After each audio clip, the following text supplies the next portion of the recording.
Yeah, for sure. Kaya nga, again, for Aurora, kailangan lang nilang bigyan ng espasyo si Domeng. And that's what that's what Renegade is here is for.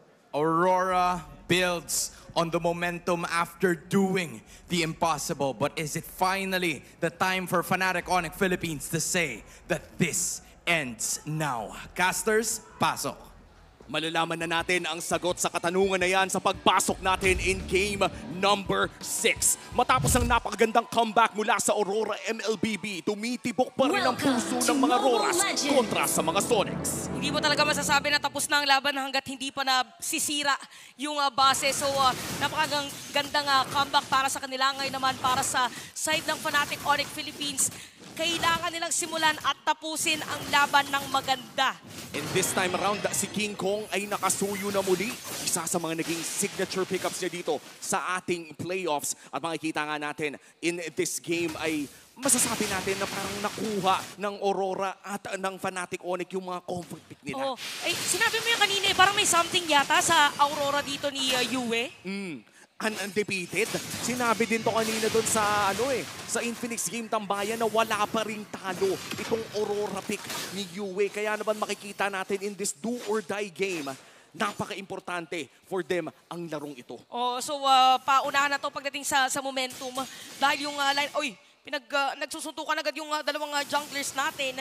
But for King Kong, kahit hindi pa siya mag-level 4, ay sinuzone out na niya agad si Demon Kyle para masira na agad yung pattern doon sa may farming. So mas sabihin na natin, hindi ganun katahimik na early game para din sa mga teams maaga mga pokes. Wala pa namang casualty. Oh, may sakitan agad na nagaganap pero si baka Renegade Cho pala yung nakikita Ay, natin dito. No? Si Brusco ay kilala na bilang napakagaling na Cho player pero ito isa sa mga OG Cho player. Literal sa ibang lane pa niya nilalaro itong Cho na to. Pero ngayon nagbabalik in the roam role at mukhang ito na nga ang isang gagamitin niya for a very important game para sa Aurora MLBB. Agarang pumasok si Edward. Ayan, nag-zone agad. Ano mas-zone up nila? It's gonna be Brusco. Pero dumating ang mga players dito ng Fnatic Onyx Philippines. Kaya naman patay si Edward. Double kill agad para kay King Kong at diretso pagong para dito sa Fnatic Onyx. At si Kirk talagang ang layo na napuntahan para na ma-zone yung player na Aurora. Kumbaga sinone out niya na talaga. Pinabalik na niya ng lane. Mag-farm ka na lang ng minions dyan, Yue. At mukhang ang turtle ay mapupunta sa kamay ng Fnatic Onyx. At rekta sa jungle ang gagawin ng FNOP. Pero hindi na nila itutuloy pa dito sa Orange Ball. Grabe respeto din dito ng Aurora, by the way, sa rotation ng Fnatic Onyx Philippines. Kasi alam nila na may tendency na after an objective, dediretso dun sa may jungle. Kaya yung ikot din ni Edward is if ever magkaroon ng threat from FNOP ay ready siya or prepared ang kanilang team for the counter set. So ngayon sa game natin, for FNOP lamang sila pag-reach sa goal. Tsaka ready si Edward no mag-flicker. Yes. For every time na up yung flicker ni Edward, nag-aharap talaga siya ng play. Nagamit na ni Bruce kung I'm offended, pero yung counter play mura kay Renegade. Classic, baka Renegade Show TikTok play. Pero hindi pa secure yung kill against Brusco. Pero nagkagamitan ng mga flickers at parang mala-flicker yung paglundag dito ng mga players na FNOP. Edward ang napatay sa may bottom lane. Bumabalik na naman tayo sa mga trades na binanggit mo kanina. Grabe yung trade na ginawa nila doon. Walang katapusang crowd control para kay Edward. At yung damage na nagagaling kay King Kong, napakahapdi na agad ng suyo. 3-0 in this game. Lahat ng kills na hawak ng Fnatic Onyx ay napupunta sa tamang tao, sa tamang hero na early game dapat napakasakit. Alam mo, at this point, kung ikaw ang side ng Aurora, yung tempo na ganito na nauuna din sila somehow ay pwede na i-continue na for Fnatic Onyx Philippines naman as long as 3-0 si King Kong. Magiging madali para sa kanila at biglang sinalubong na lang bigla si Domeng sa itaas. So napaka-crucial niyan ngayon. Nag-iinit na ang makina ng Fnatic Onyx at mukhang itutuloy pa nila dito sa may mid lane. Agarang babagsak si Renegade. 2 kills na magkasunod. At dahil dyan, 2,000 na ang kalamangan ng Fnatic Onyx as we head on to our second turtle of the game. At kontrolado din ito ng Fnatic. Oh, yung sinasabi natin na naglo-long lane si Yue dahil laging nasa riverside. Yung Fnatic Onyx Philippines kasi di ba normally doon sa may bush, ay wait lang, sa may bottom lane, nakuha at natalunan dito si Edward pero buhay pa rin. Pero sa ilalim ng torre, dive ni Kirk. Kirk is down at nagkakapalitan na ng mga skills sa bottom lane at na-shutdown na nga. Baka Renegade Show, sabi ng Aurora. Nakabawi kahit papano ang Aurora pero 2-for-1 ang naging trade doon. Si Edward ay mabubuhay na rin pero Turtle sinisimula na ng Aurora MLBB at si Brusco ay nahihirapang makalapit. Half HP on the Turtle. Mukhang libre na itong makukuha ng Aurora. Oo, tsaka kapit na kapit si Renny J dun sa Wave the Dragon niya. Parang pwede pa siya sumipa anytime. Nagamit dito yung Purify pero Super Friends ay buhay pa rin.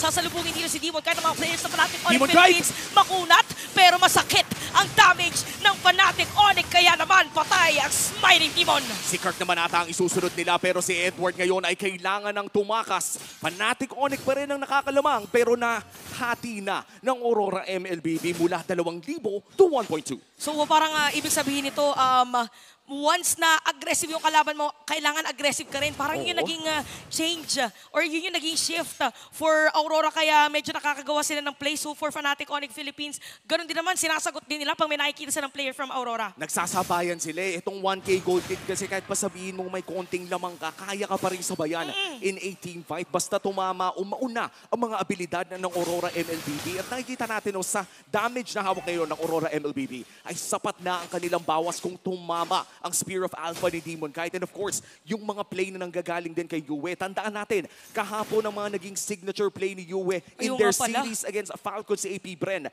ay yung mga flicker na engage from this Aurora pick. Oh, tsaka yung mga latag niya ng Frigid Glacier ay ramdam na ramdam. So parang hindi mo maiisip minsan kayo Pride of Ice niya ay ginagamit niya para mabait na okay, target ako, naka-yellow ako ngayon, pwede kayong pumunta anytime. So by the way, meron conceal place sa may bottom lane. Si Kirk yatang namataan ng Aurora pero naramdaman din niya. So ginamit agad yung Avatar of the Guardian. So Tori na lang muna ang kukuhanin dito ng Aurora. One objective down. Pero ganun din ang sagot ni Kenra sa taas. Trade lang ang gagawin ng parehas na kupunan. Wala pa namang mamamatay pero 10 segundo na lang bago lumabas ang huling Turtle ng larong ito. At mukhang medyo mas malapit ang Fnatic Onyx around that area. At napoke pa nga si Edward Demon. Kahit nakita na rin hindi Super Prince pero mauuna talaga si Renny J around that Lord ng Turtle. Alam nila na kailangan talagang merong vision for the team. And yung Turtle dito ay talagang inaasam na kapunan. Pero isa sa mga inasam ay si Edward pero sipa kay Renny J. So alis mga players dito para natin Onyx Philippines. Si Brusco at Yue. Ano yung sinasabi ng mga set na play na kailangan niya. Si Kelra sa gitna ng mga players ng Aurora ay mapapatay dito ni Renny J. So 2 players down sa Aurora, 3 naman sa FNOP. Ayan na ang harif ni Doming. Hindi man masyadong nakakuha ng early game ay ngayong mid game naman ay ramdam na ang kanyang bawas.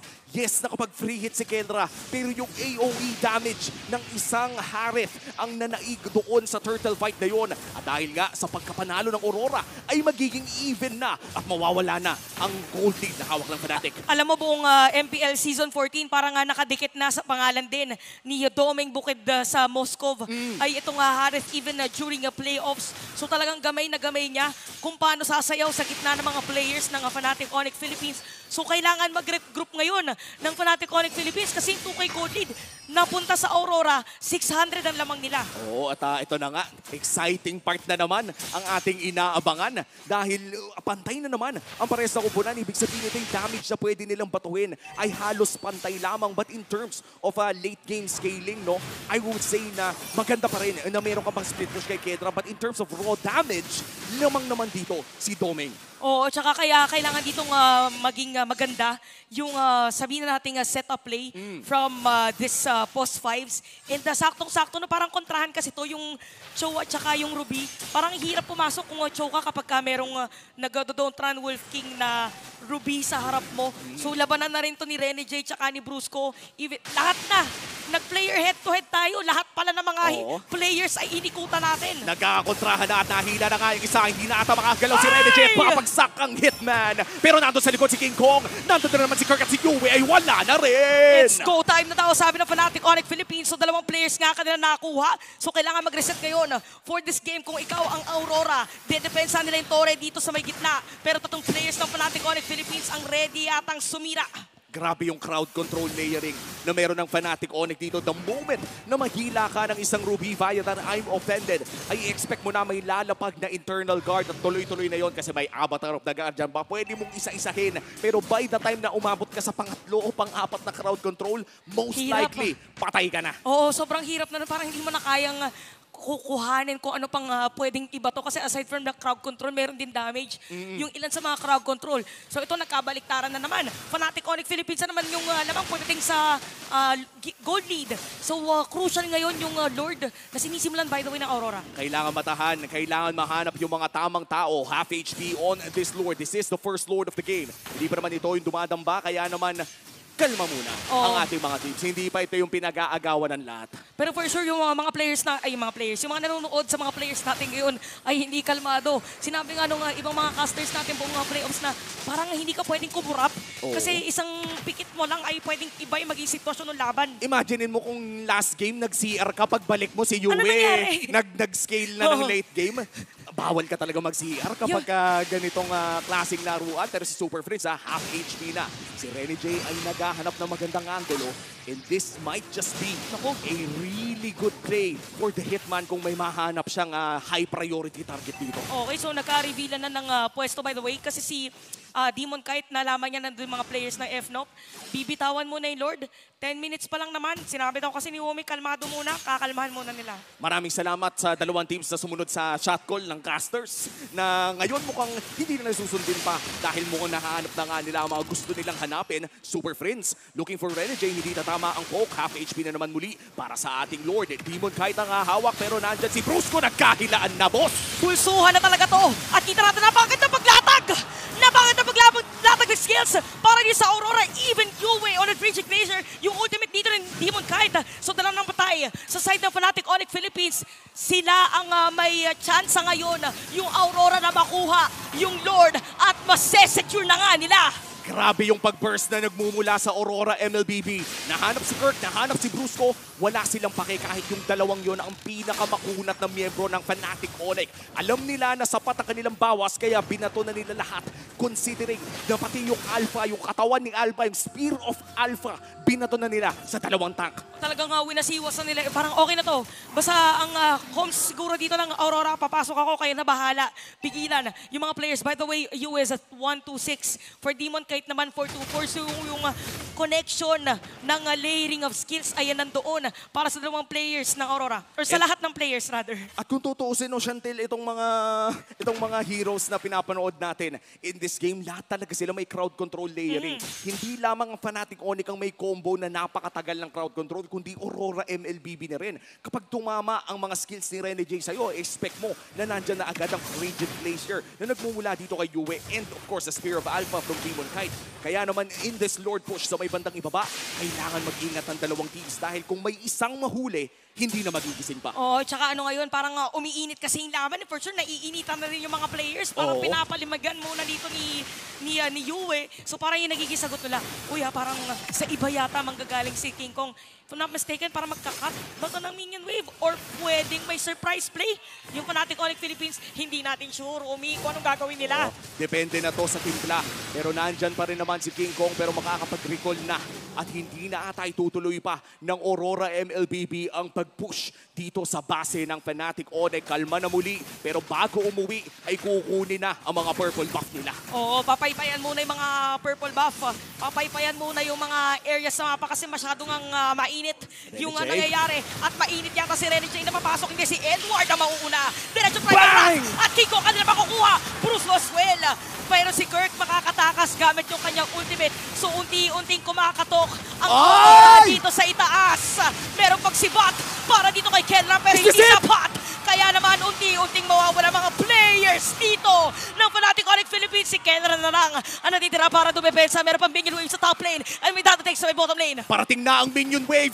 Kenra laban sa 5. Game 7 na ba? Mukhang Game 7 na yata talaga ang kanilang gusto. Ano ba ang sinabi ng matla?